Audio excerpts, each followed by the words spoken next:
تو میں نہیں سمجھتی کہ یہ کیا کوئی بھی رشتہ خراب نہیں ہو سکتا۔ اچھا اب ایک اس میں بات یہ ہے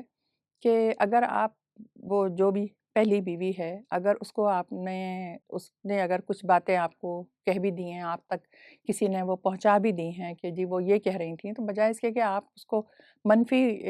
اس کا تاثر لیں، بلکہ آپ اس بات کو سمجھیں کہ اگر وہ یہ بات کہہ رہی ہے تو وہ اپنی جگہ ٹھیک ہے، مطلب اس کے جذبات جو ہیں وہ ہوئے ہیں متاثر۔ کیونکہ دیکھیں کچھ لوگ جو ہیں نا وہ صرف چیزوں کو نہیں، لوگوں کو اور رشتوں کو بھی ملکیت سمجھتے ہیں، جو سب سے غلط بات ہے، کیونکہ وہ نہ بیوی کسی کی ملکیت ہے نہ شوہر کسی کی ملکیت ہے، اور جب اللہ نے اجازت دی ہوئی ہے اس کو تو وہ تو کر لے گا، لیکن عدل کرنا اس کا کام ہے۔ یہ آپ کی ذمہ داری نہیں ہے کہ وہ کر رہا ہے یا نہیں کر رہا ہے، یا آپ کو بھی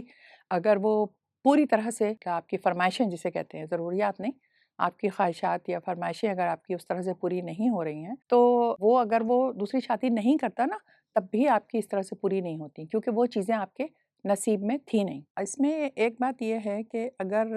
انسان میں توکل ہو، صرف یہ سوکن کا ہی نہیں، کوئی بھی رشتہ برا نہیں ہو سکتا۔ اگر آپ خود پازیٹیو ہیں، آپ خود مثبت سوچ رکھتے ہیں، آپ دوسرے کی بری باتوں کو اتنا دل پر نہیں لیتے یا انتقامی کارروائی کرنے کے حق میں نہیں ہیں، تو بہت سارے رشتے جو ہیں وہ وقت کے ساتھ آہستہ آہستہ ٹھیک ہو جاتے ہیں۔ اس بات سے قطع نظر کہ میں دوسری شادی کے حق میں ہوں یا نہیں ہوں، لیکن میں اس بات کو ضرور اپنی آنے والی نسلوں کے لیے یا اب جو بچے ہیں ان کے لیے میں ضرور یہ بات کہوں گی کہ ایک تو یہ کہ اگر یہ رشتہ اتنا زہریلا اور اتنا خراب ہوتا تو میرا نہیں خیال کہ اللہ تعالیٰ اجازت دیتے۔ اللہ تعالیٰ کو بھی پتہ تھا کہ حالات کیا ہوں گے، لیکن یہ کہ جو توکل کرنے والے لوگ ہوتے ہیں، جن کو اس بات کا پتہ ہوتا ہے کہ جو چیز اللہ کی طرف سے ہے ہمارے لیے اسی میں بہتری ہے۔ کتنی عجیب بات ہے کہ ہم لوگ ہمیشہ یہی بات کہتے ہیں، پتہ نہیں یقین کتنا رکھتے ہیں لیکن کہتے یہی ہیں کہ اللہ تعالیٰ کی مرضی کے بغیر پتہ بھی نہیں ہل سکتا۔ تو اگر پتہ بھی نہیں ہل سکتا تو پھر آپ کا شوہر بھی دوسری شادی نہیں کر سکتا، وہ بھی اللہ ہی کی مرضی ہے۔ اس میں ہمیں جو ہے وہ یہ خیال ہوتا ہے کہ جی یہ بندے کا قصور ہے یا اس کی سازش ہے یا اس کا کسی عورت نے اس کو بیوقوف بنا دیا ہے یا اس طرح کی باتیں۔ کچھ یہ تجربہ غلط بھی ہو سکتا ہے۔ ہمارے کافی سارے شوبز کے لوگ ہیں یا اینکر حضرات ہیں جنہوں نے شادیاں کی ہوئی ہیں، بلکہ مجھے ابھی ایک بات یاد آئی ایک غلط تجربے کی بات کے اوپر کہ ہمارے بہت ہم جن کے بے انتہا احسان مند ہیں عبدالستار ایدھی، انہوں نے دوسری شادی کی تھی، اور وہ شادی انہوں نے کی تھی ایک ان کے پاس کوئی خاتون آئی تھیں جو ان کے ساتھ کام کر رہی تھیں،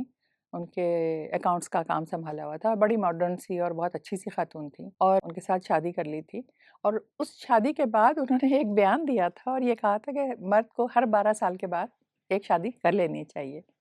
لیکن ان کا تجربہ جو تھا وہ بہت ہی غلط ثابت ہوا۔ بلقیس ایدھی بھی بہت ناراض ہوئی تھیں، لیکن وہ غلط ایسے ہوا کہ وہ سارا پیسہ ویسا سارا ان کا اکاؤنٹ سب سمیٹ کے اور غائب ہو گئی تھیں۔ اچھا اس میں ہوا یہ کہ پھر بلقیس ایدھی کو تو موقع مل گیا، وہ ہر موقع پہ ان کو سنایا کرتی تھیں اور بیچارے سر جھکا کے سن لیتے تھے۔ تو تجربہ غلط بھی ہو سکتا ہے، ضروری نہیں ہے کہ کوئی آنے والی جو ہے وہ بہت کوئی اچھی ہی ہو،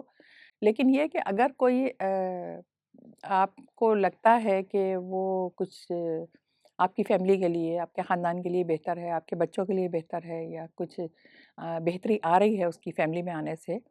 تو میرا خیال ہے اسے اسی طرح سے قبول کر لینا چاہیے۔ اب میں اپنی جس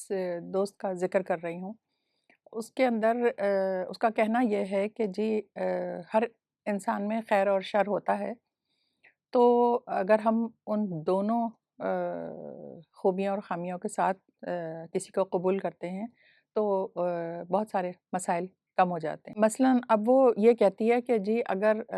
اب اس نے جن سے شادی کی ہے ان کی پہلی بیوی کے بارے میں مجھے یاد نہیں کہ کبھی اس نے کوئی